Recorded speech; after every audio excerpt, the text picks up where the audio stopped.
मुहस्सस सामईन, अस्सलामु अलैकुम।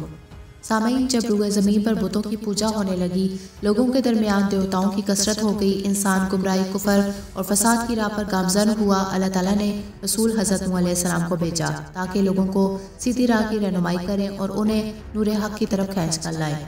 हालात व वाक़यात से ज़ाहिर होता है कि हज़रत आदम अलैहिस्सलाम को जन्नत से ज़मीन पर उतारने के बाद तकरीबन 2000 साल गुजरने के बाद हज़रत नूह अलैहिस्सलाम को रसूल बनाकर भेजा गया। इनकी कौम कुफर और नाफरमानी का इर्तिकाब खुलेआम करने लगी थी। कौम में जालिम और जाबिर लोगों की कसरत हो चुकी थी और उन्होंने मुआशरे में ओहदा मचा रखा था और गुमराही की इंतहा कर दी थी। किसी नबी को अपनी कौम की तरफ से इतनी तकलीफ नहीं पहुंची जितनी हज़रत नूह अलैहिस्सलाम को अपनी कौम की जानिब से हुई। बाज़ औक़ात लोग हज़रत नूह अलैहिस्सलाम के घर में दाखिल होकर उनका गला दबाते और उन्हें बेतहाशा मारते और ज़ख्मी हालत में गिरा पड़ा छोड़कर भाग जाते। बाज़ औक़ात उन्हें ज़दुकूब करते। इन तमाम तकालीफ के बावजूद हज़रत नूह अलैहिस्सलाम अपनी कौम के हक़ में दुआ करते, ऐ मेरे रब, मेरी कौम को बख्श दे, बेचारे बेइल्म हैं। सामईन, कौम की हालत ये थी कि जितना उन्हें राय रास्त की तरफ दावत देते उतना ही कौम के लोग राय फरार अख्तियार करते। नौबत यहाँ तक पहुँच गई कि अगर नूह अलैहिस्सलाम कौम के किसी फर्द को अल्लाह पर ईमान लाने की दावत देते, उससे महवे गुफ्तगू होते तो वो कपड़े से अपना सर ढांप लेता और कानों में उंगलियां ठूस लेता कि कहीं नूह अलैहिस्सलाम की बातें उसके कान में न पड़ जाएं। जिस मजलिस में भी नूह अलैहिस्सलाम दावत पेश करते, लोग वहाँ से उठने लगते और जल्दी जल्दी वहाँ से चले जाते और साथ ही ये भी कहते कि चलो भागो, ये झूठा है, ये दीवाना है। हज़रत नूह अलैहिस्सलाम के लिए आजमाइश की घड़ियाँ सख्त से सख्त होती चली गई, लेकिन आपने नहायत ही उम्दा अंदाज में सब्र का मुजाहरा किया। और नूह का कोई फ़र्द जब मौत के दहाने पर पहुंचता तो वो अपनी औलाद और रिश्तेदारों को ये नसीहत करता कि इस दीवाने से ज़रा बच कर रहना, कहीं इसके चुंगल में ना फंस जाना। मेरे बाप दादा ने मुझे ये बताया है कि ये बड़ा ख़तरनाक आदमी है, इसके हाथों में बहुत लोग तबाह बर्बाद हो गए हैं, कि तुम भी इसका शिकार ना हो जाना। सामईन, हज़रत नूह अलैहिस्सलाम की बीवी भी सरकशी करने वालों और झुठलाने वालों का भरपूर साथ दिया करती थी। वो काफिरों के साथ शाना बिशाना चलती रही और हमेशा नूह अलैहिस्सलाम के मुखालिफिन का दम भरती रही और अल्लाह ताला की नाफरमानी करती रही। मुफस्सिरीन ने नूह अलैहिस्सलाम की बीवी का नाम वाहिला बताया है। ये औरत काफिर थी और उसने सारी जिंदगी कुफर में कुफार का भरपूर साथ दिया। हज़रत नूह अलैहिस्सलाम की बीवी अपने खावंद के बारे में लोगों से सरेआम ये कहा करती थी कि ये दीवाना है, बेअक्ल है, ऐसी बहकी बहकी बातें करता है जो किसी की समझ में नहीं आती और ऐसी ऐसी चीज़ों के बारे में गुफ्तगू करता है जिनका मुहारज़े वजूद में आना मुमकिन ही नहीं है। इसका इल्म यह है कि बुत ना किसी को नुकसान दे सकते हैं और ना नफ़ा।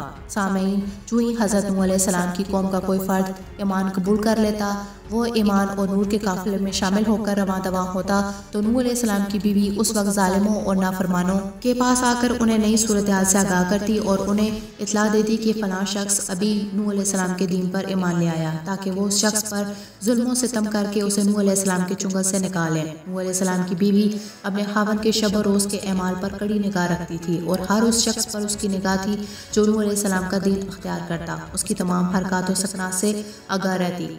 उसकी हर मुमकिन कोशिश होती कि नूह अलैहिस्सलाम के रास्ते पर जितनी मुमकिन हो रुकावटें डाली जाए और नूर के रास्ते पर हर मुमकिन तरीके से हर रास्ते को बंद कर दिया जाए। इस तरह उसका नाम बदबख्तों की फहरिस्त में लिख दिया गया और उसे काफिरों के जुमरे में शामिल कर दिया गया। इस तरह ये औरत उन नाफरमान औरतों के लिए नमूना बन गई जो कुफर के रास्ते पर गामज़न हुई और वो इस नूर इलाही के सरचश्मे से दूर हट गई जो सिरात मुस्तकीम की रहनुमाई करता था। हज़रत नूह अलैहिस्सलाम का तज़किरा कुरान करीम की 28 सूरतों में 34 मकामात पर आया है और मुकम्मल सूरह नूह के नाम से मज़कूरा है। हज़रत नूह अलैहिस्सलाम ने बड़ी लंबी उम्र पाई, तमाम अनबिया से ज़्यादा उन्हें उम्र अता हुई। उन्होंने सबसे ज़्यादा तकलीफ उठाई, दीन इलाही की खातिर सबसे बढ़कर जदोजहद की, अपनी कौम को दिन रात दावत दी, कभी छुप कर दावत देते और कभी एलानिया कौम को शिर्क की तारीकियों से निकाल कर नूर यकीन पर गामज़न करने के लिए हर वसीला अख्तियार किया। हज़रत नूह अलैहिस्सलाम अपनी कौम को 950 साल तक अल्लाह पर ईमान लाने की दावत देते रहे। सामईन, नूह अलैहिस्सलाम की कौम में कुछ ऐसे भी लोग थे जिन्होंने उनकी बातें गौर से सुनी और ये बातें उनकी समझ में भी आ गई, लेकिन ये वो लोग थे जो गुर्बत और अफलास के मारे हुए थे और मुआशरे में पसमानदा कहलाते थे। ये लोग रात के वक्त हज़रत नूह अलैहिस्सलाम के पास जाते और कहते कि हमें आपकी रिसालत पर यकीन है, अब हम बुतों की पूजा नहीं करेंगे। हज़रत नूह अलैहिस्सलाम इन सब को देखते कि ये नादार और माशरे में ठुकराए हुए लोग हैं, लेकिन अल्लाह ताला ने इन्हें समझबूझ अता कर दी और उन्हें अच्छे बुरे की तमीज़ अता कर दी। जब कुफार ने नूह अलैहिस्सलाम के साथियों को और नूह अलैहिस्सलाम को हमले में शदीद ज़ख्मी किया तो इस बात की खबर जब उनकी बीवी तक पहुंची, ये बीवी उनकी रसालत की मुनकिर थी और उनका बेटा कुनान भी माँ का हम ख्याल था और हज़रत नूह अलैहिस्सलाम की रसालत का मुनकिर था। बेटे ने जब ये सुना कि हज़रत नूह अलैहिस्सलाम को मारा जा रहा है तो वो भी माँ का हम ख्याल हो गया। सामईन मुनकर होने के बावजूद माँ ने बेटे से कहा कि तुम मेरे साथ चलो अपने बाप को बचाने के लिए। तो बेटे ने कहा कि मैं वहाँ जाकर क्या करूँगा, क्योंकि वो बातों से बाज नहीं आएंगे और मुझ में इतना हौसला नहीं है कि मैं उन्हें लोगों से बचाऊँ। ऐसे में उनकी बीवी अकेले वहाँ पहुँच गई और देखा कि नूह अलैहिस्सलाम को लोग बहुत ज़्यादा मार रहे हैं। लोगों ने उनकी बीवी से कहा कि तुम अपने शोर को समझाती क्यों नहीं, कि रोज़ रोज़ हमें गुमराह करने चले आते हैं। बीवी ने कहा, नूह तो दीवाने हो गए, तुम इन्हें मार मार कर अपनी मर्जी के मुताबिक नहीं बना सकते, तुम इन्हें मत मारो और जो कुछ ये कहते हैं हालत दीवानगी में कहते हैं। इस पर लोगों ने हज़रत नूह अलैहिस्सलाम को छोड़ दिया।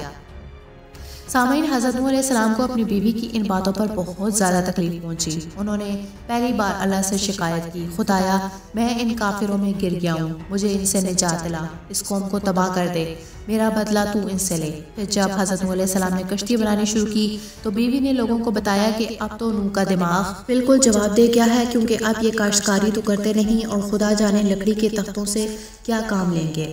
जब कश्ती तैयार हो चुकी और उसमें ईमान वालों को चढ़ने का हुक्म हो गया तो नूह अलैहिस्सलाम ने अपनी नाफरमान बीवी को भी इसमें सवार होने की दावत दी और दावत देते हुए कहा कि इस पर सवार हो जा। बीवी ने कहा, तुम्हारी बातों पर कौन एतबार करेगा जबकि पूरी कौम तुमको जुटला रही है। हज़रत नूह अलैहिस्सलाम ने कहा, तुम मेरी गुमराह कौम में मत शामिल हो, तुम मेरा कहा मानो और कश्ती पर सवार हो जाओ। लेकिन बीवी ने इनकार कर दिया।